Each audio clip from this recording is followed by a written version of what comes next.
here now. Oh, thanks, Dawn. Here in the farm.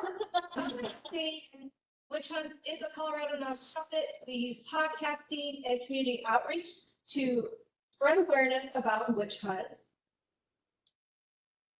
I am a descendant of accused and executed sisters Rebecca Nurse and Mary Town Eastie. They were hanged during the Salem witch trials. Their sister Sarah Cloyce was also arrested, but she was released. Often witchcraft accusations happen to multiple family members. I just want to remind everybody where we're talking about. This is Essex Street in Salem this Saturday. So it's a popular place to be this time of year. And this street, the same people we're talking about today in the history, they would have made their way down the street as well.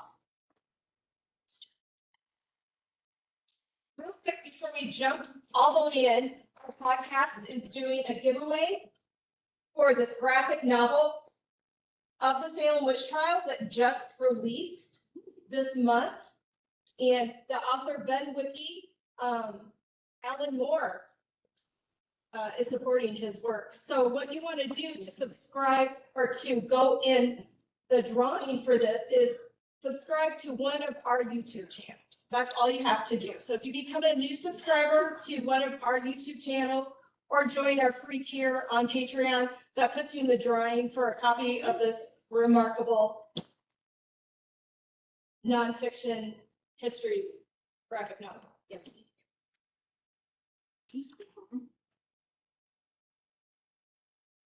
The witch hunt story is bigger than just Salem. And as we look at each layer, you'll find out that witch hunting is not a tall tale and it is not an open and shut case.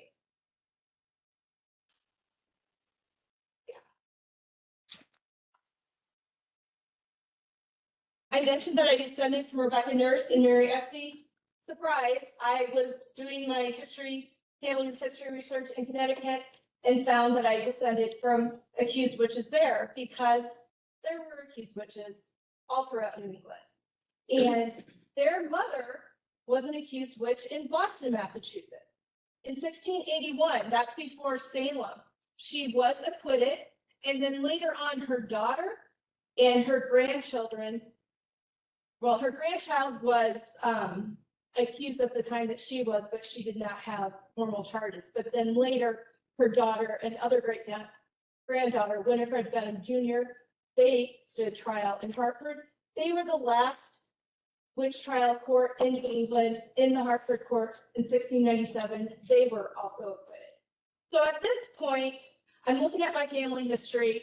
And I know there's more to my family history than the Salem story that we all know. And so I started looking into it, and looking into the Connecticut history was really illuminating to me because I found that there were 11 people that were hanged in Connecticut. And there's not a memorial there. You may be aware in Salem, there's several memorials over here on this banner. The second picture down, that is the Proctor's Lead Memorial that has the names of all those who were executed in 1692. But when you go to Connecticut, you may find a brick. That top picture, that is Alice Young. Her brick is in Windsor. That is the memorial that is for the first person who was hanged for witchcraft in the American colonies in 1647. That's it. There's no monument. And those that were hanged after her in the Connecticut colony, a few of them have bricks. There are a couple memorial rocks in some communities who have celebrated their lives, but there is yet no monument for them.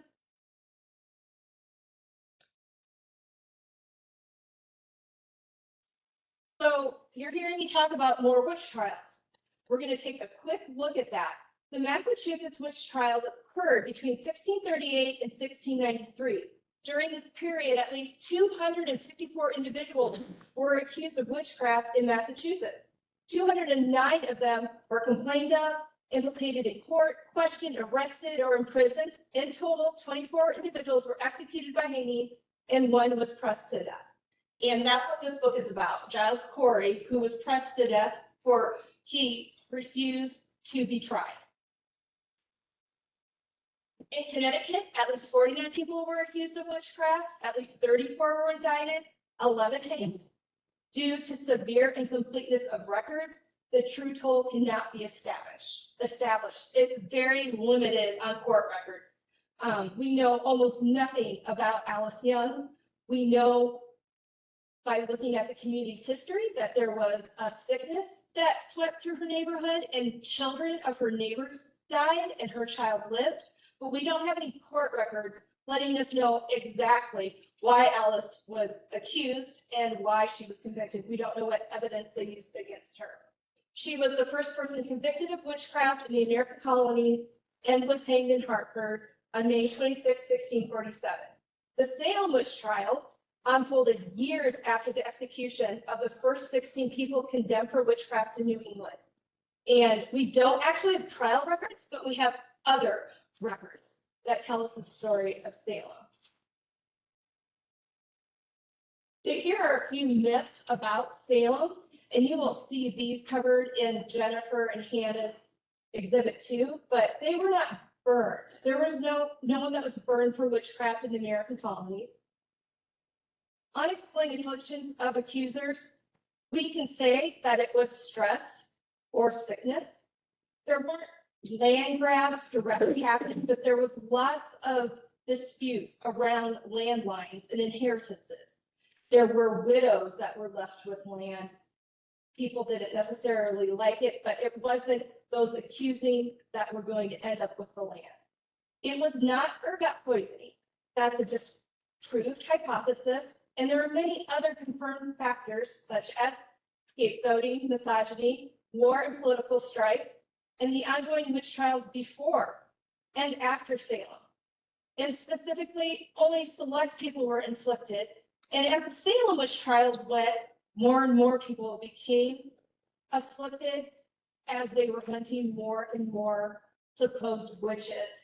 So when you had households that had children in them, and some were having no afflictions, and others were having that, those also are ways to rule out ergot poisoning. I think you'll see today as I talk that witch hunting, there's not one reason that somebody would become accused. It's always a multiple factor reason. And not every cultural group believes in a devil. So not all witchcraft is diabolical, and the source of a witch's power varies depending on the culture. When we're looking at New England, these witch trials, these alleged witches were convicted of having a covenant with the devil. So it was a diabolical contract that they were getting in trouble, a supposed diabolical contract that they were getting in trouble for. Europe's witch trials peaked around 1400 and 1775. Any of these things that sound really like, hey, I want more information on this, you can go to our podcast. We have over 160 episodes of global witch hunt information. We've interviewed over 100 experts, authors, historians, advocates, and so there's a big catalog of conversations for you to check out.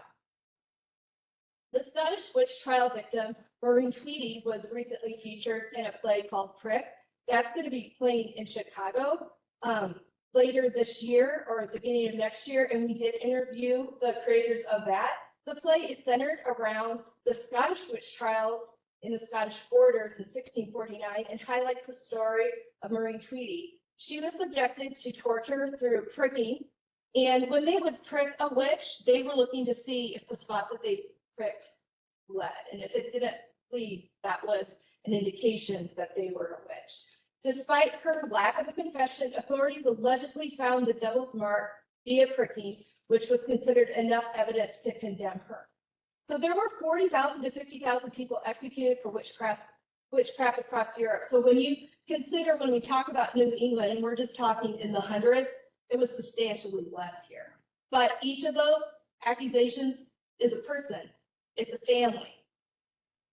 Approximately half of all executions occurred under the Holy Roman Empire, and convicted witches were burned at the stake in the Holy Roman Empire. Scottish witch hunts, there was about 2,500, and 85% of them were women. And Scotland executed about 5 times more people per capita than England, making it one of the deadliest witch hunt regions in Europe.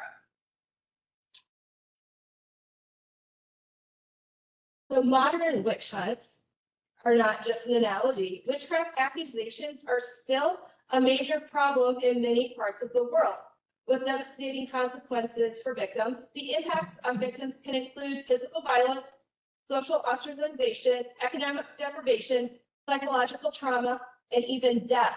And these factors that I just pointed out, those are all things that victims of the Salem witch trial endured. We know that some people were experiencing what we would consider torture, even if they didn't. They were tortured for confessions.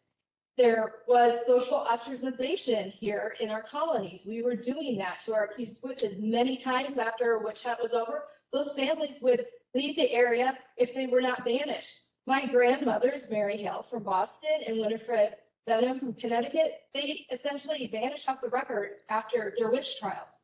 They're not there in their communities anymore. So they took off.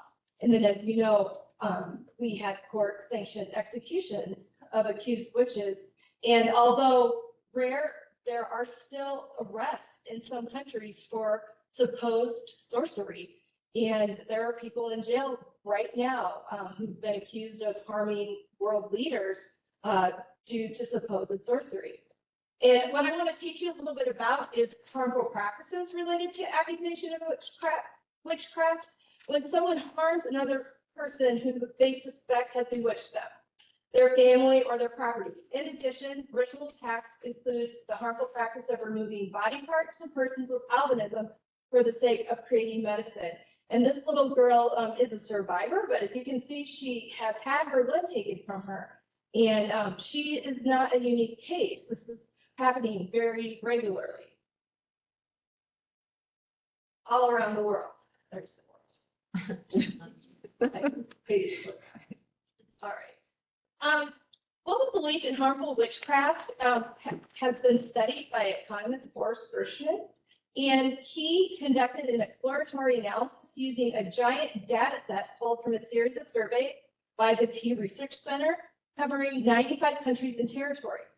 His research focused on the prevalence and correlates of witchcraft beliefs across half of the globe adult population. So I recall Asia was not included, but almost everybody else.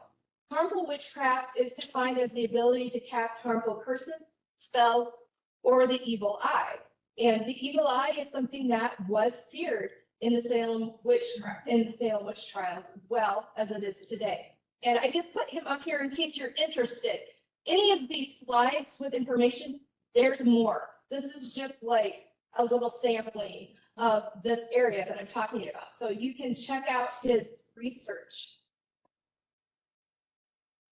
There were key findings in his study. Approximately 40 people globally believe in harmful witchcraft. This means 40% of people believe curses, the evil eye, or spells can cause actual harm. And 9% believe it in Sweden, up to 90% in some countries like Tanzania, and 16% of Americans believe in harmful witchcraft. And this is the significance. The concern is that this belief involves knowing in one's mind that witchcraft is real and feeling threatened by it. So if somebody acts on that and causes harm on another person, that's crossing a line. So it's not that the belief is there that we are concerned with. It's when someone acts on that in a way that causes abuse on humans, like the little girl we were just looking at. When people's needs are met, the scapegoat is minimized. Effective approaches to stopping witchcraft attacks today includes building formal institutions like courts, having active engaging police that hold laws. Most countries have witchcraft laws where it is illegal to accuse somebody of witchcraft. That is not the case in Ghana, where you might have heard that there are refugee camps of women who are accused of witchcraft. It is not illegal there to accuse somebody of being a witch. And just addressing the root causes of fear rather than the beliefs themselves. So a lot of times If a murder happens or a child is harmed, that'll be the instigator to an attack to try to stop evil. So it might be a misunderstanding about a health circumstance, or they don't understand why somebody has died and they just believe, it was their aunt or their neighbor. So we need to understand, we do not need to erase heritage and beliefs about the supernatural, but we have to understand that some cultural change does have to happen when it comes to protecting the vulnerable from witchcraft accusation. So I just want to step back and talk just a little bit more about why I'm talking about this and who End Witch Hunts is.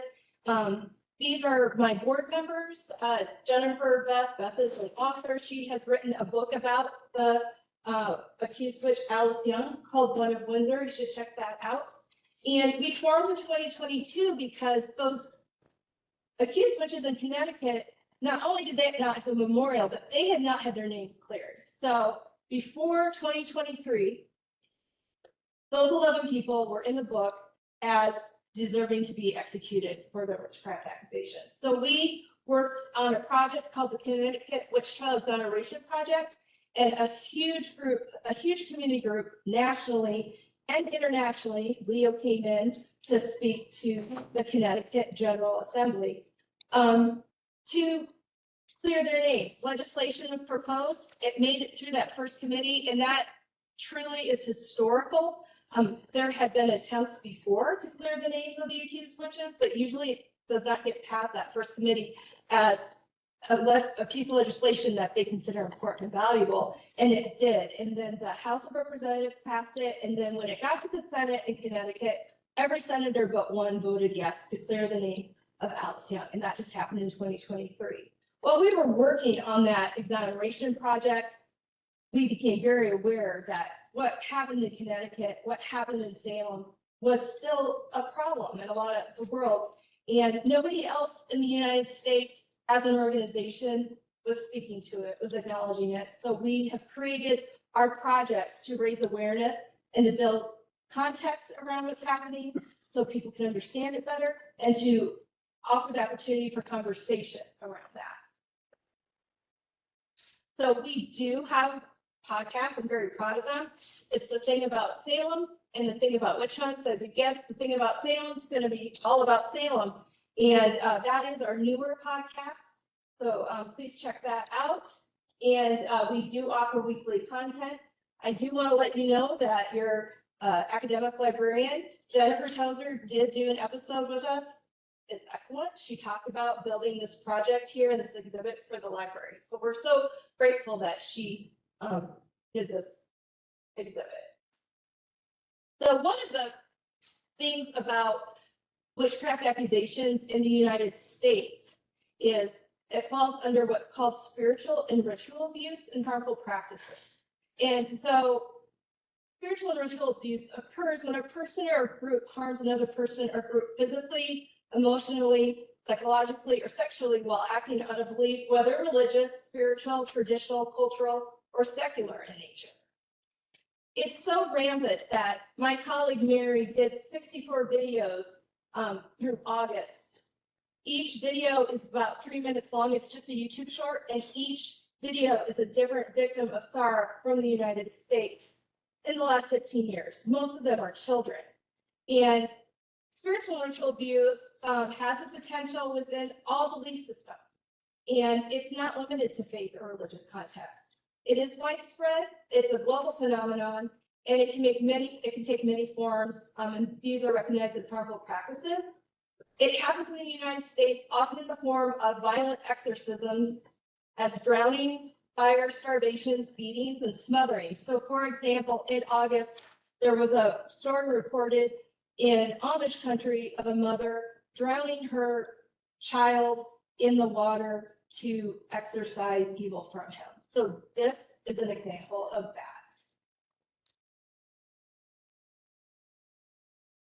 In the US, there is no formal recognition and there is no data collection system for spiritual and ritual abuse. And it really is essential to track it and to understand it and find out why are parents doing this to their children. And so Mary Bingham is our lead on that project. She tracks them and puts them in our database, and we're trying to build a database so that we have more information so we can expand acknowledgement with context. So we need to get this gap recognized. And so that's like one of our projects that we are working on. So I'm going to jump back out of what we're doing and just encourage you. When obviously I'm very passionate about this. I have the family connection. This modern stuff is something that I lose sleep over. What other causes need your voice, and what can you do? We just came together with other like-minded individuals, and we use the tools that we had. We have blogs and articles. We have conversations whenever we can, and art.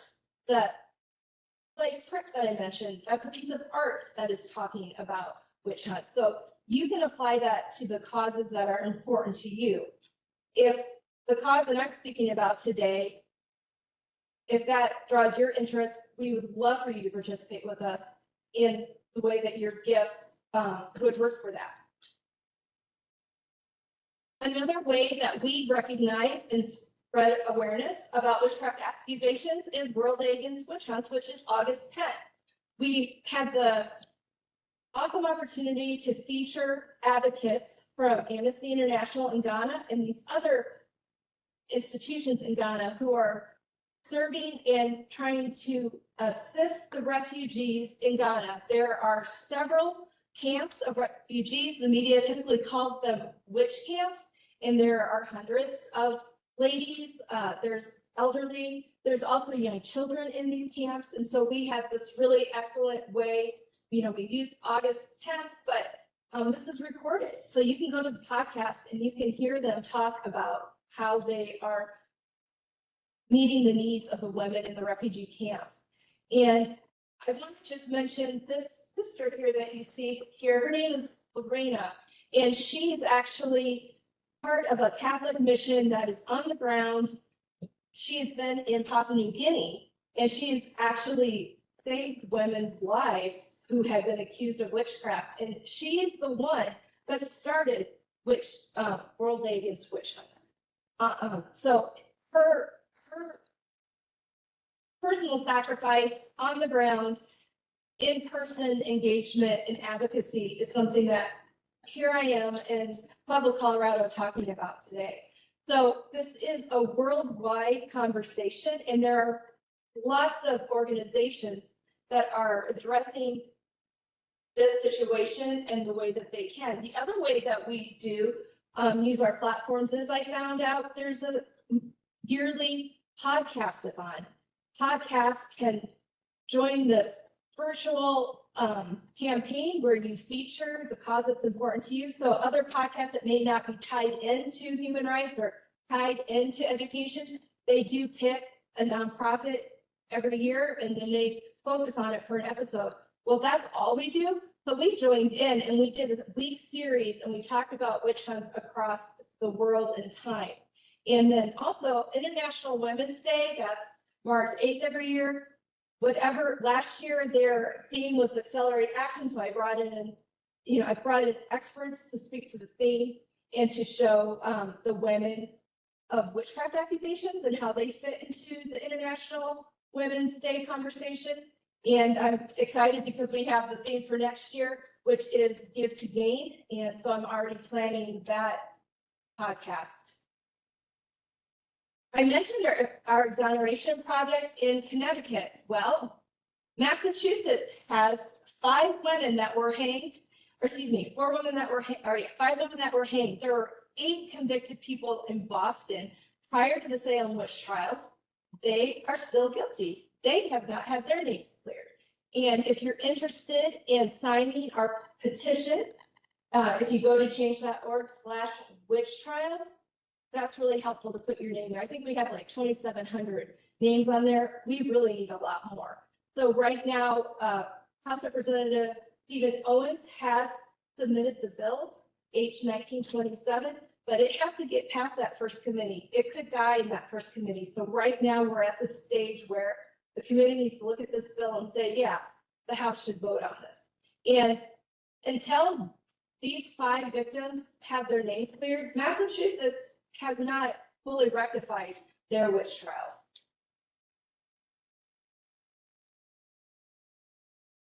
We are part of the Colorado Gifts Day .org group of nonprofits. So when Colorado Gifts Day comes, if you think of us when you're at coloradogiftsday.org and give us a donation, that would be awesome.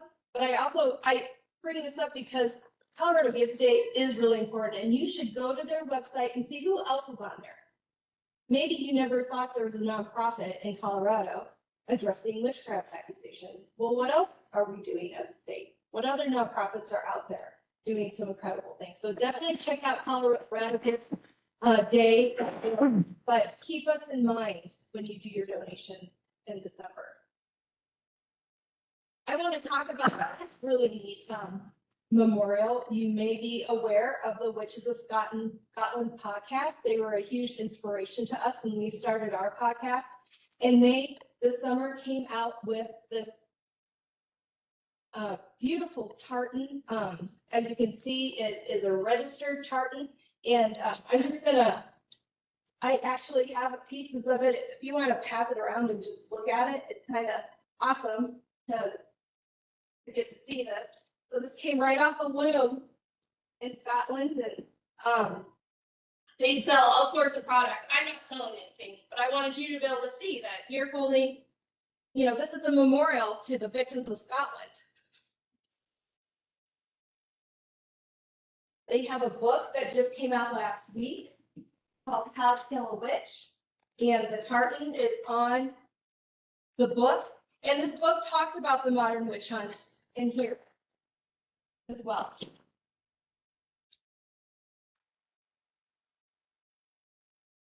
These are all the advocacy, these are some of the advocacy organizations across the world. These are all ones that End Witch Hunts has engaged with. The Sierra Leone Association of Persons with Albinism.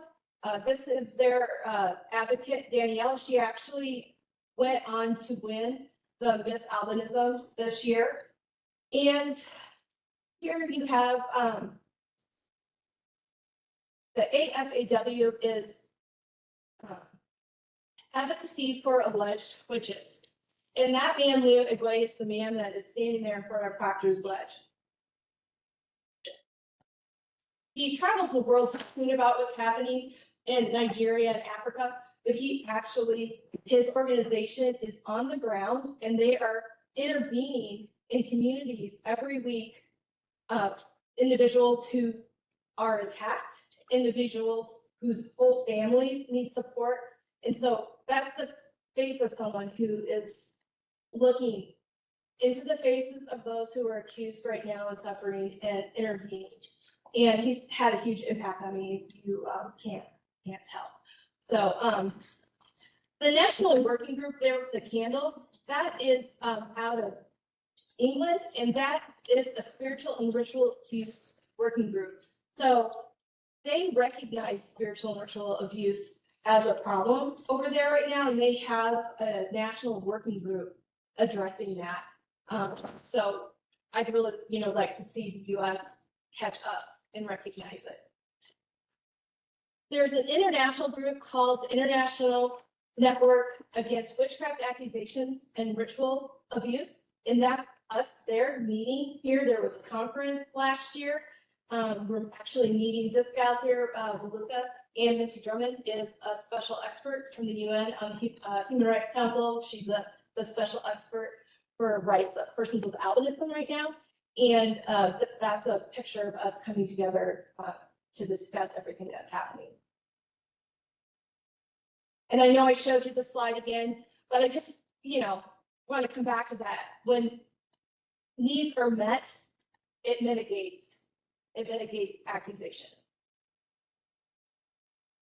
So the United Nations Human Rights Council has a resolution, and the complexity of contemporary witchcraft is addressed at the international level through the United Nations, which has acknowledged the serious human rights violation arising from related violence. The formal UN action addressing modern witchcraft persecution is primarily encapsulated in the United Nations Human Rights Council Resolution 47-8 on the elimination of harmful practices related to accusations of witchcraft and ritual attack. They condemn the practices, but they uphold religious freedom. And that is tricky. You heard me say earlier, this isn't about cultural erasure. Our identities are critical to us, and our beliefs are tied to those. But humans, they need to be safe, and we need to recognize that we need to protect the dignity of all humans, even with our very complex heritages and religious practices. When they issued this resolution, they gave specific recommendations, and the resolution urges states to take measures to ensure accountability and the effective protection of all vulnerable persons who might be subjected to accusations. Vulnerable groups explicitly mentioned include women, children, older persons, persons with disabilities, and persons with albinism.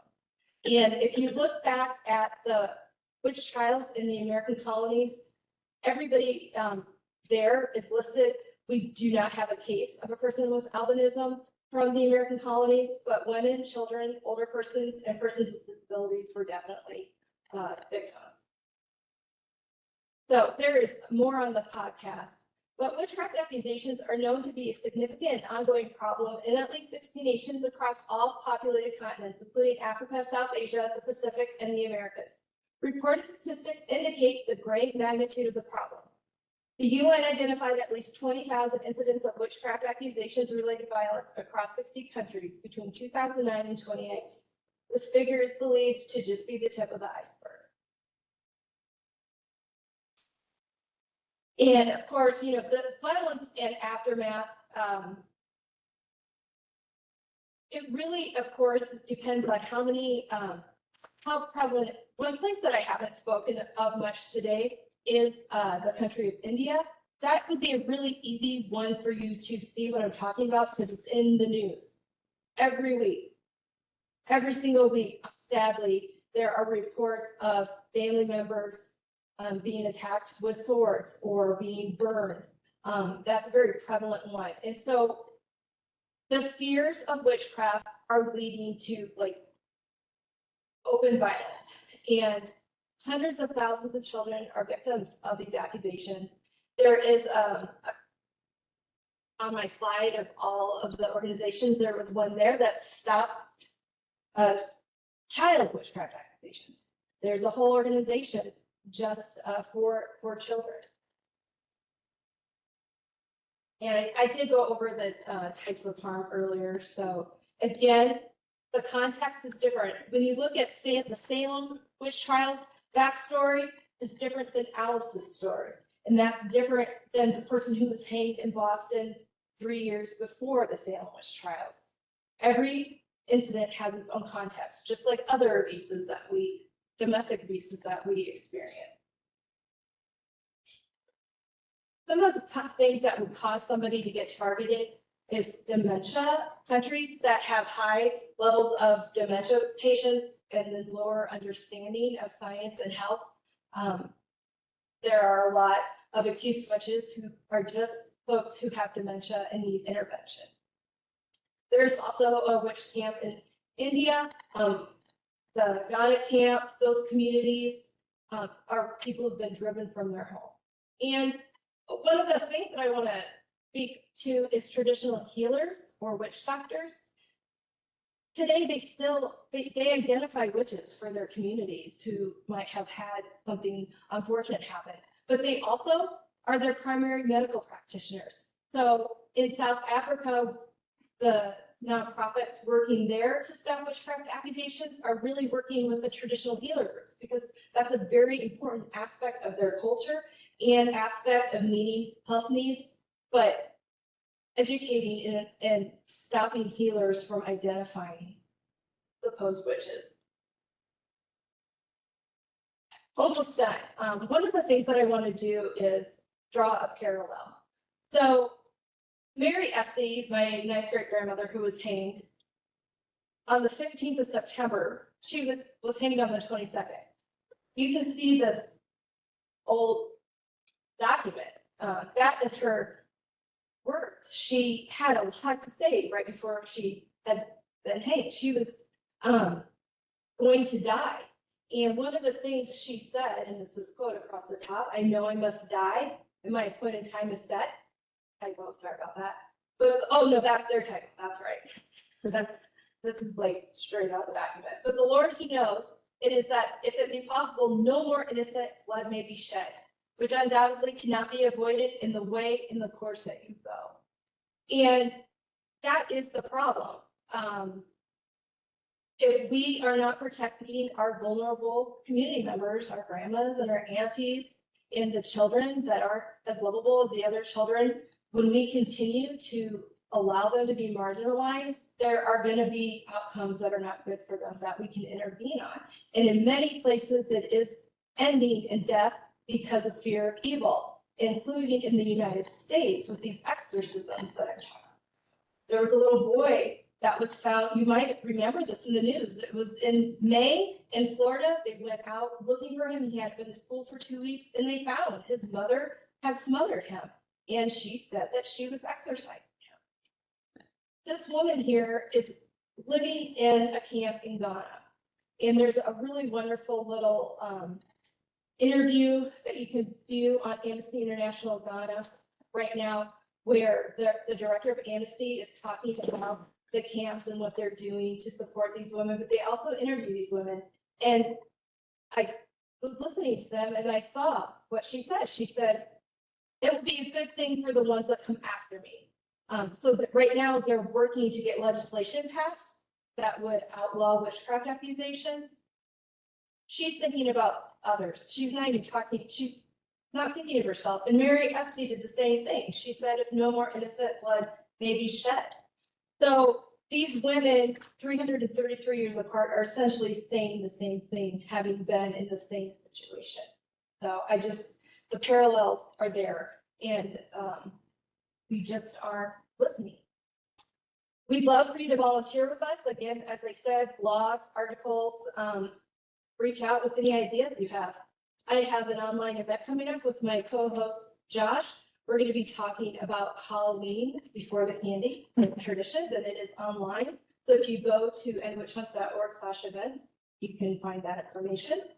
And that's the episode you need to look forward to hear Jennifer talk about her work on bringing the Salem witch trials to you guys. And so I want to thank you, and you are welcome to email me with any comments or questions. Right there's my email, and I'm going to see you over at the reception too. Yeah. All right.